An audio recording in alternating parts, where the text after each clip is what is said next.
Allah kita akan membahas pertanyaan masih seputar wudhu.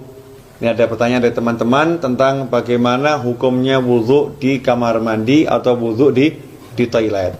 Karena tidak semua orang punya ruangan khusus untuk wudhu. Dan memang anehnya kita ini ya. Kita ini kalau bangun rumah ada ruangan untuk mandi, ada ruangan untuk masak, ada ruangan untuk tidur, ada ruangan untuk ngopi. Tapi untuk ibadah yang paling penting sholat, musola enggak ada. Kemudian fasilitas untuk sholat, wudhu juga tidak disediakan khusus. Ini kita kelemahannya.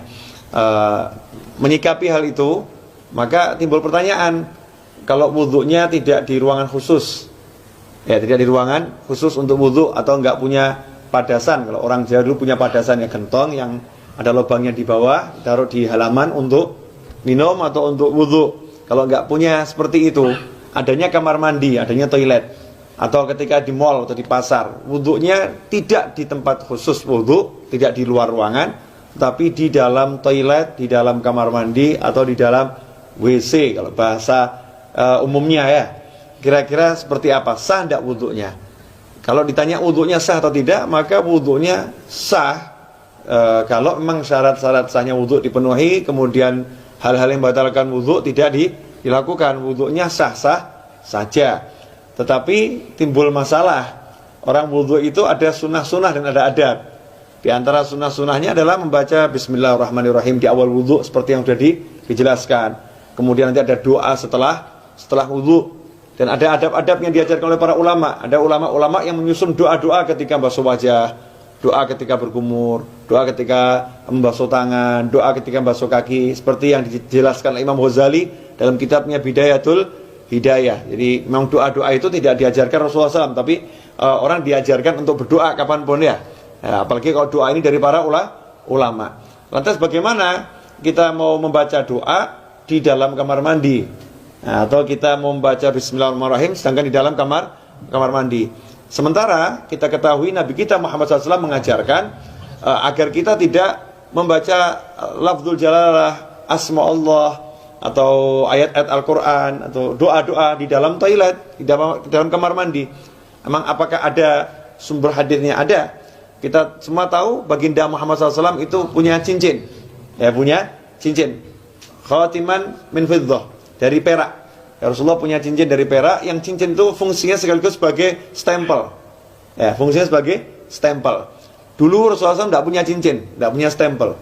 Tapi ketika sahabat mengatakan, nih raja-raja yang pembesar-pembesar non-muslim itu kalau dapat surat, tidak ada stempelnya, tidak mau terima. Ya, mereka tidak akan menerima surat kalau nggak ada stempelnya. Rasul pun mengikuti, kalau begitu buatkan saya stempel. Ya, buatkan saya stempel. Maka dibuatkan stempel, bunyinya Muhammadun Rasulullah. Ya, Muhammadun Rasulullah.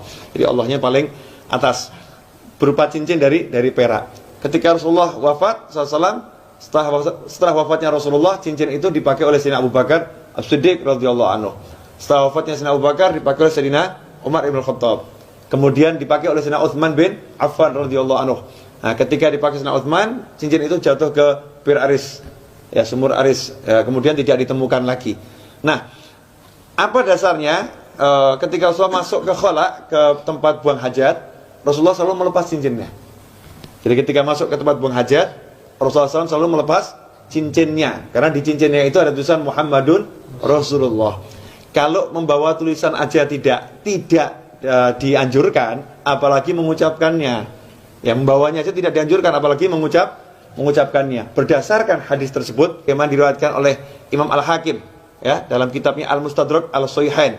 Di situ beliau menyatakan, anna Rasulullah labisa khatiman naqsuhu Muhammadur Rasulullah, fakana idza dakhala al-khala wada'ahu. Kata Al-Hakim dalam kitab Al-Mustadrak, Az-Zuhri menyebutkan bahwasanya Rasulullah SAW punya cincin yang tulisannya adalah Muhammadun Rasulullah.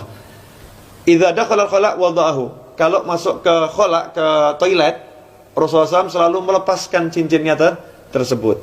Hadits ini sahih menurut syarat Imam Bukhari dan Muslim, tapi tidak dicantumkan dalam kitab hadis Bukhari maupun Muslim. Maka ditulis oleh Al-Hakim dalam kitabnya Al-Mustadrak yang disusulkan, ya hadis-hadis yang